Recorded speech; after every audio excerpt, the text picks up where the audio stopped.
আজকে আপনাদের দেখাবো কেমনে কয়েল লাগাইতে হয়, এমার্জি কয়েল। তো আপনারা সবাই দেখেন। প্রথমে এটা এখান থেকে খুলে নিতে হবে, এদিক ধরো। এটা প্রথমে খুলে নিলাম, নেওয়ার পর এটা কেটে নিলাম।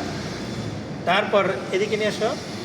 এই যে এই জিনিসটা যে আছে এইটার সাথে যেন এইদিকে ধরো, এইটা ভিতরে যায়, ঠিক আছে? তাহলে আমরা এবার প্রথমে দেখো,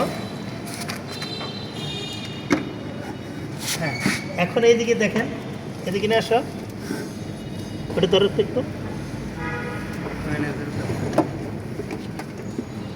ওকে,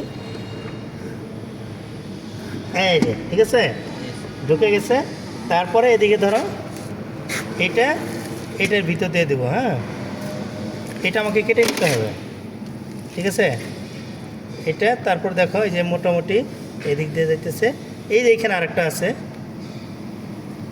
এইটার ভিতর দিয়ে আবার দিতে হবে, ঠিক আছে? দেখো, খেয়াল করো, সবাই খেয়াল করো। এগুলো তোমরা ভিডিও দেখবা, ঠিক আছে? দেখে দেখে পরে নিজে নিজে করতে হবে। হ্যাঁ, তারপর এটা অলরেডি এতটুকু পর্যন্ত আছে। এখন কী করবো জানো? এটা লাগাই দিবা, ঠিক আছে? এটা এই যে লাগাই দিলাম। এখন টিপ দাও, এই যে এদিক ধরো, এই যে টিপ দাও, টিপ দাও, এই যে অলরেডি যাচ্ছে। এখন ওদিক দিয়ে টিপ দিয়ে ধরো।